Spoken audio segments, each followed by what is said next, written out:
The morning sun stretched its golden fingers over the quiet town, painting the streets with a warm glow. The air carried the faint scent of freshly baked bread from the local bakery, mingling with the crispness of autumn leaves that crunched underfoot. Officer Daniel Harper leaned casually against his patrol car, sipping his steaming coffee as he watched the world wake up around him. It was one of those rare mornings where everything seemed calm, almost too calm, the kind of morning that made you wonder if something unexpected was lurking just beneath the surface. Daniel had been on duty since dawn, patrolling the sleepy streets of this small town where nothing much ever happened. He liked it that way. After years working in busier cities, he found comfort in routine. His thoughts drifted lazily as he observed the usual sights: a young boy chasing his dog down the sidewalk, an elderly man sweeping leaves off his porch, and a baker stacking loaves of bread into neat rows outside his shop. Everything felt predictable, safe even. But then out of the corner of his eye, something, or rather someone, caught his attention. An elderly woman was walking toward him, her steps slow and uneven. She looked frail, bundled tightly in a faded cardigan that didn't seem nearly warm enough for the cool breeze. Her face was pale, and there was a sense of urgency in her movements, like she was trying to reach him despite her obvious struggle. Something about her tugged at Daniel's instincts. Was it the way she clutched her chest as though fighting back panic? Or the determined glint in her eyes, despite her obvious exhaustion? Whatever it was, it made him set his coffee cup aside and step forward to meet her. As she drew closer, Daniel noticed how thin she was, her hands trembling slightly as they gripped the edges of her cardigan. Her gray hair was tied back loosely, strands escaping here and there, giving her a disheveled appearance. Her shoes scuffed against the pavement with each labored step, and her breathing came in short, shallow gasps. Still, she pressed on, her gaze fixed firmly on him. "Ma'am," Daniel called out gently, closing the distance between them. "Are you all right? Do you need help?" She didn't answer right away. Instead, she stopped a few feet away, swaying slightly as though she might collapse. Her lips parted, but no sound came out at first. Then, after what felt like an eternity, she spoke. Her voice barely above a whisper, yet sharp enough to pierce through the peaceful morning air. "3 days ago," she rasped, pausing to catch her breath. Her grip tightened on her cardigan, and her eyes locked onto his with startling intensity. "Your badge number." Daniel froze. The words hung in the air like icicles, cold and sharp. For a moment, all he could hear was the distant hum of traffic and the rustle of leaves swirling in the wind. His mind raced, trying to make sense of what she'd just said. How could this stranger possibly know anything about his badge number? And why did her tone send a shiver crawling up his spine? Before he could ask her to explain, the woman took another shaky step forward, her expression growing more desperate. Whatever she was about to say next, Daniel knew instinctively that it wasn't going to be good news. The elderly woman's frail body swayed slightly as she leaned closer to Daniel, her trembling hands now clutching the fabric of his uniform sleeve. Her grip was surprisingly strong for someone who looked so delicate, and it startled him. He could feel the urgency radiating off her in waves, her labored breathing growing more erratic with each passing second. The peaceful morning around them seemed to fade into the background as Daniel focused entirely on the woman before him. "3 days ago," she repeated, her voice cracking under the weight of whatever burden she carried. She paused again, swallowing hard as if summoning the strength to continue. "Your badge number. I saw it." Daniel's heart skipped a beat. His mind raced back 3 days earlier, retracing his steps through the haze of routine patrols and mundane calls. It had been an ordinary day. Nothing out of the ordinary stuck out in his memory.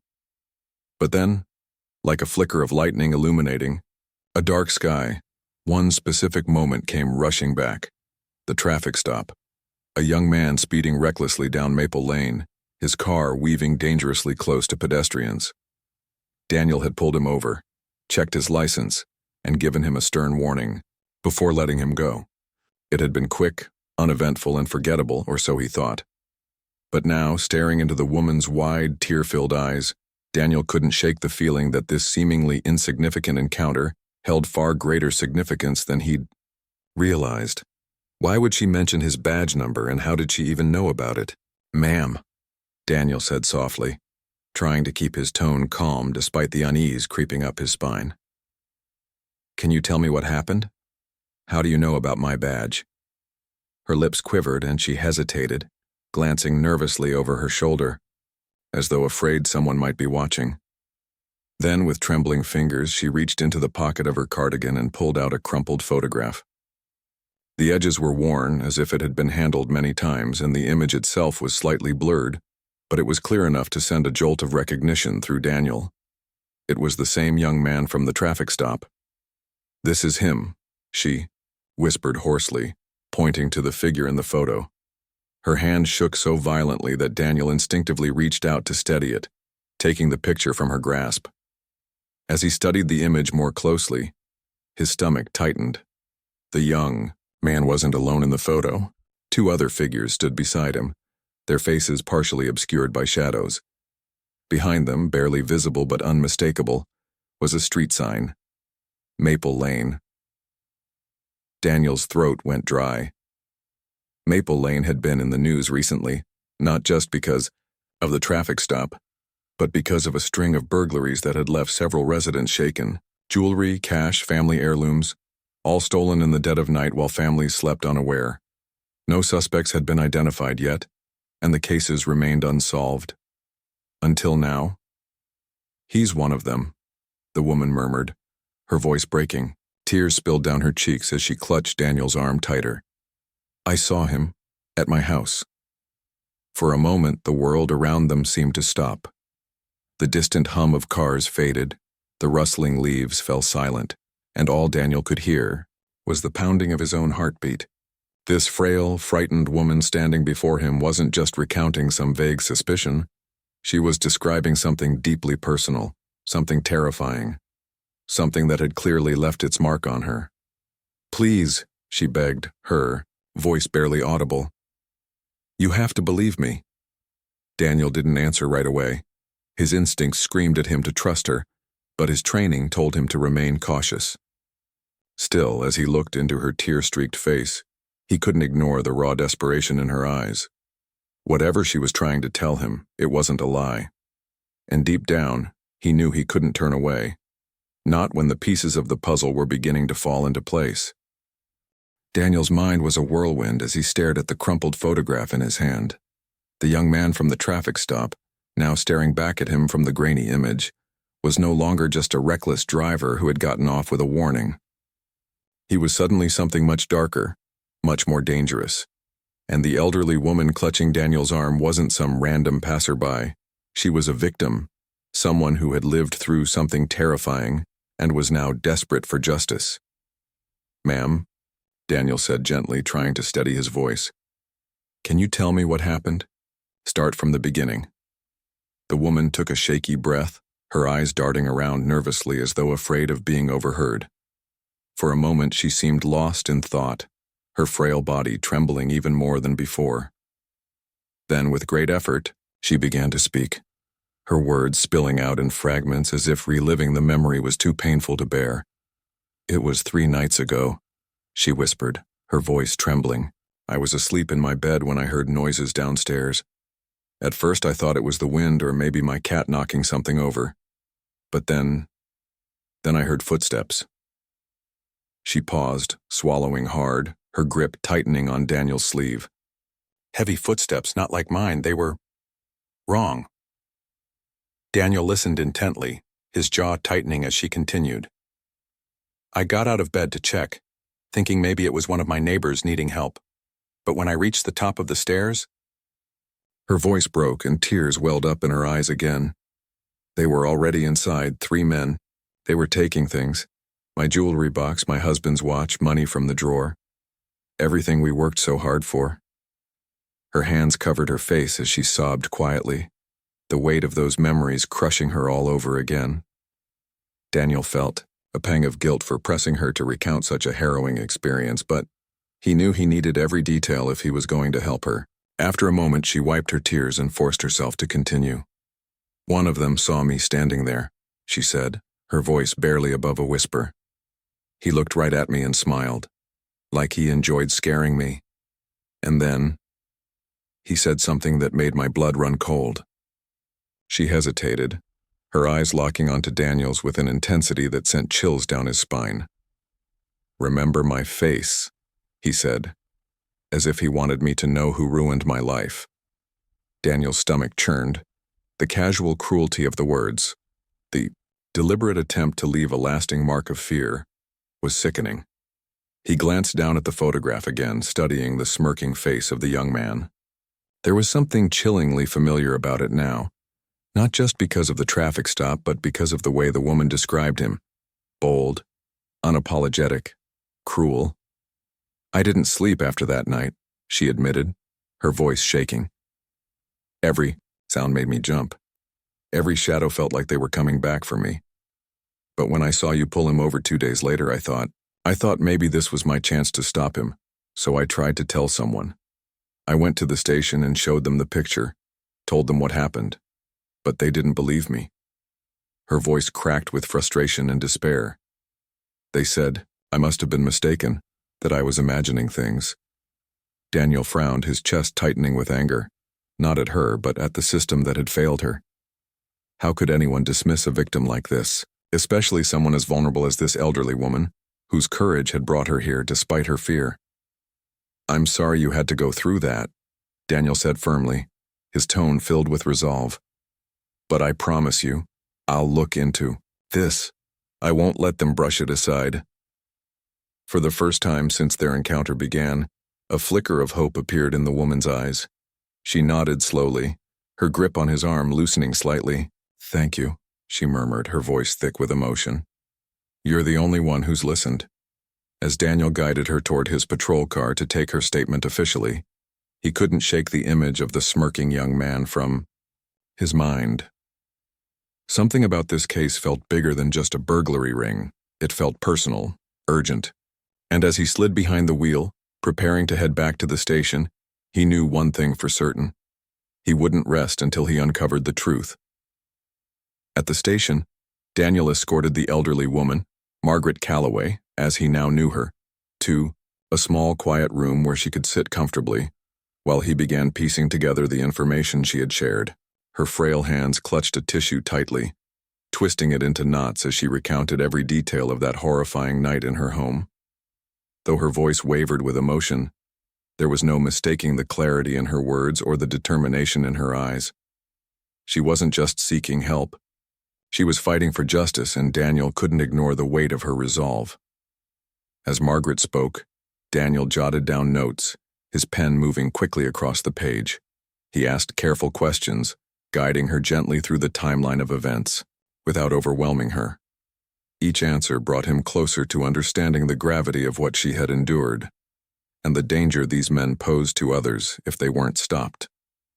When she finished speaking, her shoulders sagged with exhaustion, but there was also a flicker of relief, as though unburdening herself had lifted some invisible weight from her chest. "Thank you for telling me everything," Daniel said sincerely, offering her a reassuring smile. "I'll do everything I can to make sure this doesn't happen again, to you or anyone else." Margaret nodded weakly, her eyes glistening with tears. "I just want them caught," she whispered. "Please, don't let them hurt anyone else." With Margaret settled in the care of a kind officer who offered her tea and blankets, Daniel retreated to his desk to dig deeper. His first step was pulling up the records from the traffic stop 3 days earlier. The young man's name was Ryan Caldwell, and aside from a few minor infractions on his record, speeding tickets and parking violations, he didn't appear particularly suspicious at first glance. But Daniel knew better than to take appearances at face value. People who committed crimes often hid behind masks of normalcy until someone peeled back the layers. Next, Daniel cross-referenced Ryan's address with recent police reports. What he discovered sent a chill running down his spine. Ryan lived in a rundown apartment complex located less than 2 miles from Maple Lane, the very street where several burglaries had been reported over the past month. Even more alarming, 2 of those break-ins had occurred within days of each other, matching the pattern Margaret described. Quick, efficient hits late at night when homeowners were asleep. Daniel leaned back in his chair, staring at the screen, as pieces of the puzzle began falling into place. It wasn't just coincidence, it couldn't be. Margaret's testimony lined up perfectly with the timeline and locations of the burglaries. And then, there was the photograph she had shown him. Though blurry, it clearly depicted Ryan alongside two other individuals whose faces were partially hidden. These weren't random criminals working independently. They were part of a team, operating with calculated precision. But something still gnawed at Daniel. Why would Ryan risk drawing attention to himself by speeding recklessly through town? Was it arrogance, overconfidence, or had he simply not expected to get caught? Whatever the reason, it gave Daniel an opening, an opportunity to connect the dots before Ryan realized how close law enforcement was getting. Determined to gather more evidence, Daniel decided to revisit the scene of Margaret's burglary. If the intruders had left anything behind, a fingerprint, a dropped item, even a trace of DNA, it could provide the solid proof needed to build a case against Ryan and his accomplices. He grabbed his jacket and keys, his mind racing with possibilities. Every instinct told him time was of the essence. Burglary rings like this rarely stayed idle for long, and if they struck again, another innocent person might suffer the way Margaret had. Before leaving, Daniel checked in on Margaret one last time. She looked calmer now, sipping her tea and chatting softly with the officer who had stayed by her side. Seeing her vulnerability yet unwavering courage reminded Daniel why he had chosen this line of work. Protecting people like Margaret wasn't just his job, it was his purpose. "I'll be back soon," he promised her. "And I won't stop until we catch them." Her faint smile was all the motivation he needed. As he stepped out into the crisp, autumn air, Daniel felt a surge of determination coursing through him. This wasn't just about solving a crime anymore. It was about making sure justice prevailed, no matter how deeply buried the truth might be. Daniel drove to Margaret's house with a growing sense of purpose.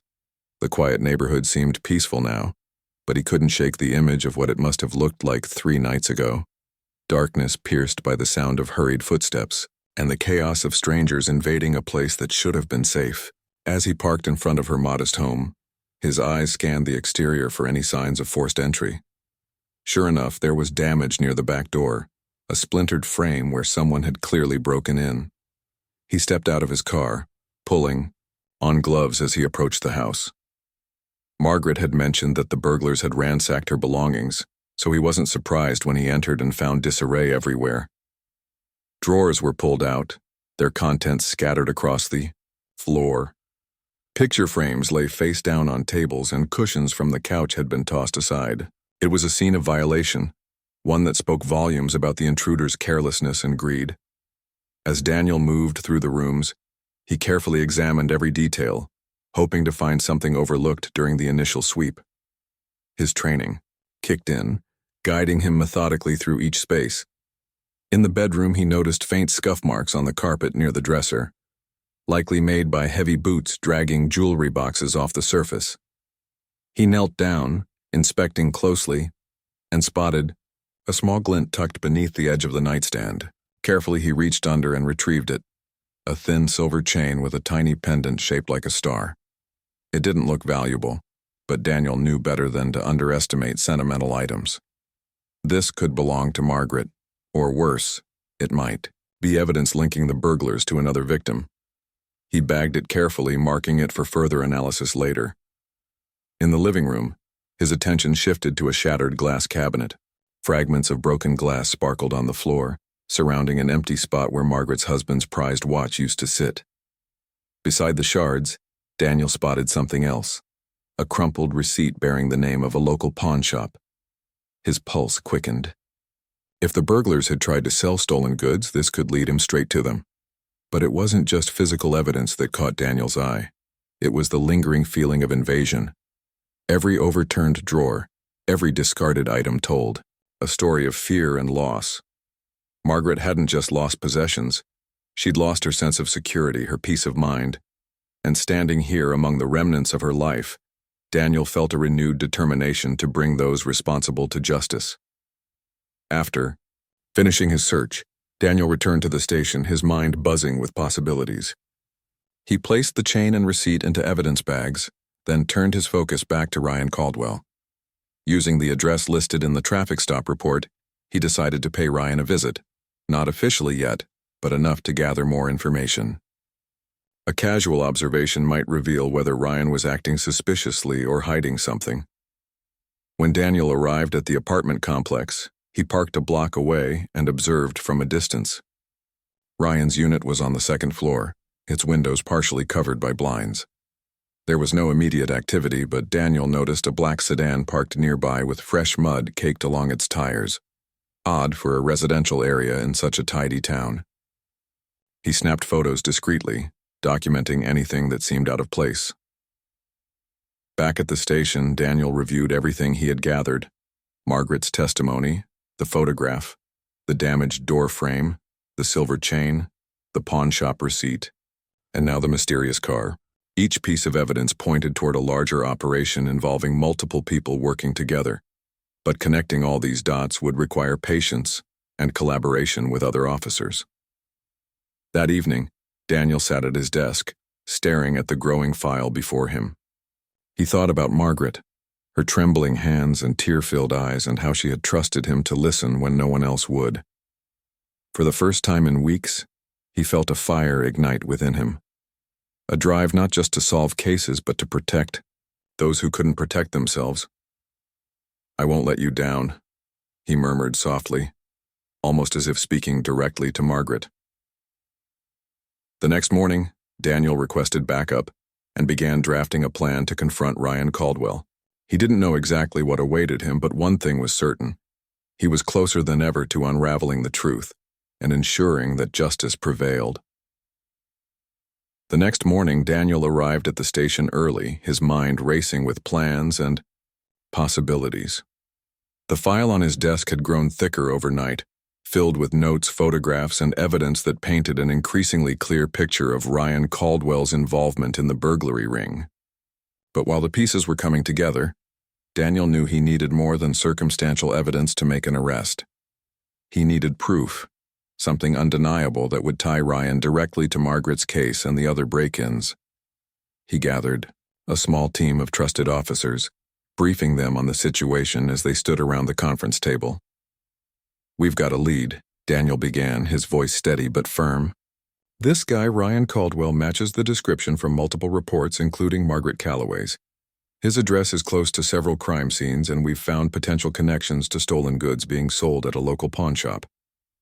He slid copies of the photograph Margaret had provided across the table, pointing to Ryan's face. "This isn't just speculation anymore. We need to move quickly before they strike again." The team nodded, their expressions serious. They understood the stakes. Burglary rings like this didn't stop unless someone forced them to, and if Ryan was indeed part of a larger operation, there could be more victims waiting for justice. With the plan set, Daniel led the team to Ryan's apartment complex. It was mid-morning and the streets were quiet, giving them some cover as they approached the building. 2 officers stayed outside to watch the perimeter, keeping an eye on the black sedan Daniel had noticed earlier. Meanwhile, Daniel and another officer climbed the stairs to Ryan's unit, their footsteps muffled by the worn carpet.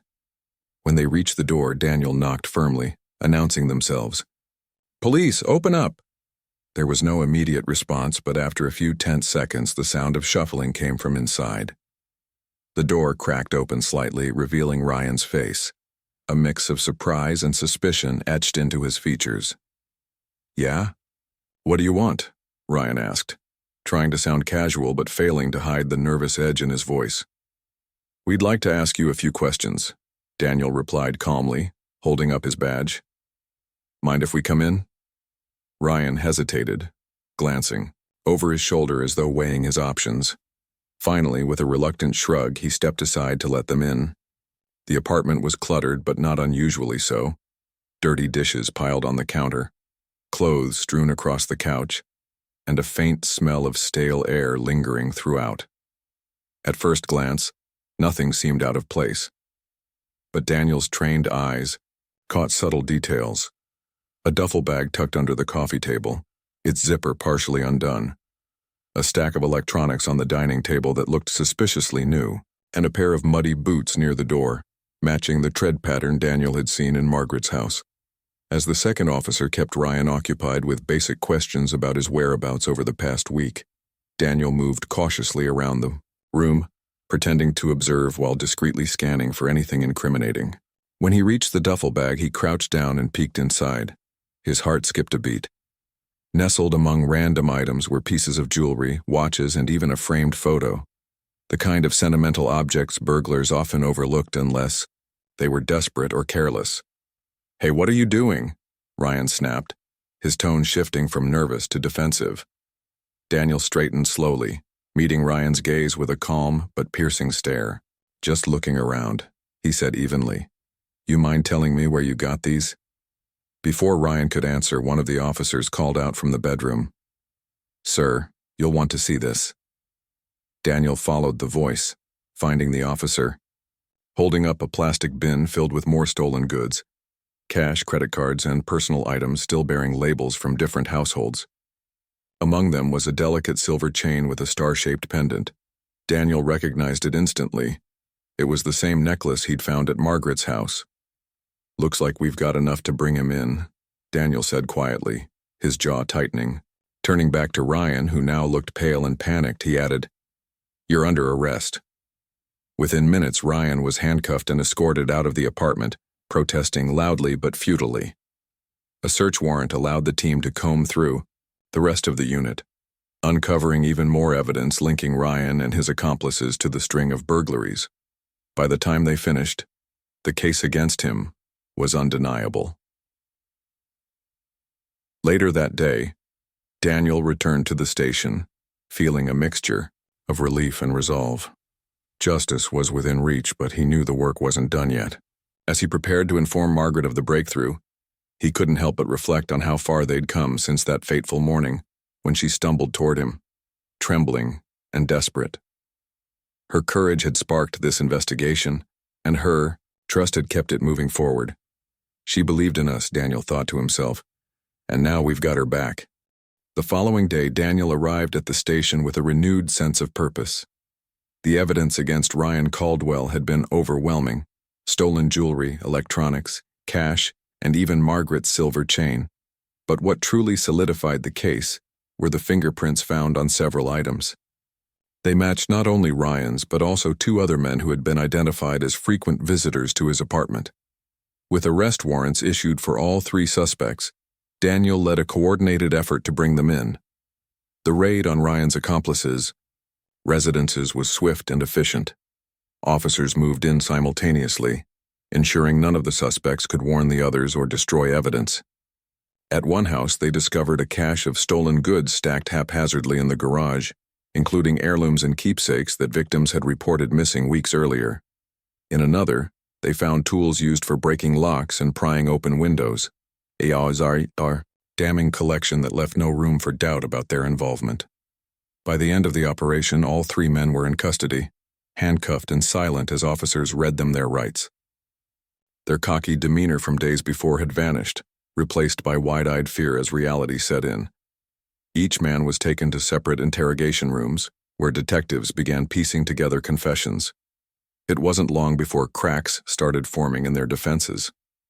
One of the accomplices, desperate to cut a deal, admitted to targeting homes late at night when residents were asleep. He mentioned Margaret's house specifically, describing how they chose it because it looked easy and quiet. With the burglars behind bars, Daniel turned his attention to Margaret. He knew she deserved to hear the news firsthand, to see that her bravery hadn't been in vain. That afternoon, he drove to her home, carrying a box filled with some of the recovered items.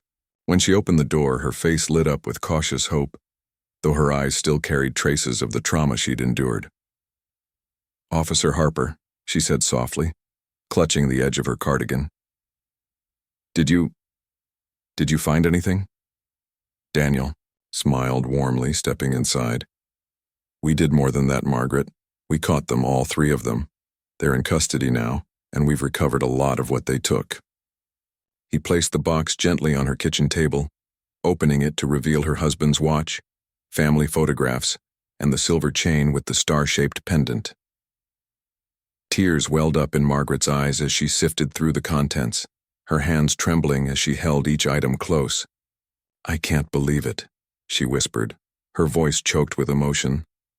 "I thought I'd never see these again." "You have your courage to thank for that," Daniel replied sincerely. "If you hadn't come forward, if you hadn't trusted us, we might not have been able to stop them." Margaret looked at him, her expression softening into a mixture of gratitude and admiration. "You listened to me when no one else would," she said quietly. "That means everything." For a moment, neither of them spoke. The weight of what had transpired hung in the air, a shared understanding of resilience and justice served. But then Margaret surprised Daniel by wrapping her arms around him in a tight embrace. "Thank you," she murmured, her voice breaking slightly. "Thank you for believing me." As Daniel pulled away, he felt a swell of pride, not just in solving the case, but in knowing he had made a difference in someone's life. Margaret's strength had reminded him why he became a police officer in the first place: to protect those who couldn't protect themselves, to give a voice to the voiceless. Over the next few days, word spread throughout the town about the arrests. Neighbors who had once lived in fear now breathed easier, relieved to know the culprits were off the streets. Several victims came forward to reclaim their stolen belongings, thanking Daniel and his team for their hard work. Margaret, meanwhile, became something of a local hero. Her story inspired others to speak up about suspicious activity, fostering a stronger sense of community vigilance. But for Daniel, the most rewarding part was seeing Margaret transform. Gone was the frail, frightened woman who had approached him that fateful morning. In her place stood someone stronger, prouder, a survivor who refused to let fear define her. She visited the station a week later, bringing homemade cookies as a gesture of thanks. As she handed them to Daniel, she smiled warmly and said, "You gave me my peace back, and that's something no one can ever take away." It was a moment Daniel wouldn't soon forget, a reminder that justice wasn't just about catching criminals. It was about restoring faith, dignity, and hope to those who needed it most. Weeks passed, and the small town slowly returned to its usual rhythm. The streets felt safer, the air lighter, as if a shadow that had loomed over the community had finally lifted. News of the arrests spread far beyond the neighborhood, earning headlines in the local paper and sparking conversations at coffee shops and grocery stores. People marveled at how quickly the case had been solved, though few knew the full story behind it. The courage of an elderly woman who refused to stay silent, and the determination of a police officer who chose to listen. For Margaret Calloway, life began to change in ways she hadn't expected. She became a symbol of resilience, her name mentioned with admiration whenever someone recounted the tale of the burglar's capture. Neighbors stopped by to check on her, bringing casseroles and kind words. Strangers approached her at the library or post office to thank her for speaking up, saying things like, "If you hadn't done something, who knows what might have happened next?" At first, the attention made her uncomfortable. She didn't see herself as brave or heroic, but over time she came to embrace it. It wasn't just about her anymore. It was about showing others that they too could make a difference. Margaret also found peace within herself. For so long, she had carried the weight of that night's terror, replaying every sound, every sight in her mind. But now, with justice served and her stolen belongings restored, she felt lighter, freer. She started taking evening walks again, something she hadn't dared to do since the break-in. Sometimes she'd pause under the golden glow of the streetlights, listening to the rustle of leaves and feeling the cool breeze against her face. These moments reminded her that she was safe, and that she had played a role in making others feel safe too. As for Daniel Harper, the case left an indelible mark on him. He thought often about Margaret's unwavering trust in him, even when others had dismissed her. It reinforced why he had chosen this line of work, not for accolades or recognition, but to be there for people when they needed help the most. In the weeks that followed, he found himself approaching every call, every interaction with renewed empathy. He remembered Margaret's trembling hands and tear-filled eyes, and it pushed him to dig deeper, to listen more closely, to never underestimate the power of someone's voice. One afternoon, as Daniel sat at his desk reviewing reports, he received a letter in the mail. It was from Margaret. Inside, written in her neat, careful handwriting, was a heartfelt note thanking him once again for believing her. "You reminded me that I'm not invisible," she wrote. "And because of you, I know now that no one else has to feel that way, either." Enclosed with the note was a small photograph of Margaret standing in her garden, holding the silver chain with the star-shaped pendant close to her heart. On the back she had scrawled, "Proof that hope shines brightest after the darkest nights." Daniel kept the photo pinned to the bulletin board above his desk, where it served as both a reminder and an inspiration. Whenever doubt crept in, or frustration threatened to overwhelm him, he glanced at it and remembered Margaret's quiet strength. Her story taught him that justice wasn't just about solving crimes. It was about restoring faith, protecting dignity, and giving people the chance to heal. Months later, during a community event at the town hall, Margaret stood beside Daniel as he addressed the crowd. Together they shared their experience, urging residents to remain vigilant and supportive of one another. When Margaret spoke, her voice steady and clear, she emphasized the importance of trusting instincts and seeking help, no matter how daunting it might seem. As applause erupted around them, Daniel looked down at her with admiration, realizing how much they had both grown through this journey. In the end, the case wasn't just about catching burglars or recovering stolen goods. It was about connection, the bond between a frightened woman and a determined officer united by a shared goal. It was about redemption, for Margaret finding her courage, for Daniel rediscovering his purpose. And it was about hope, the belief that even in the darkest moments light could still shine through, bright enough to guide everyone home.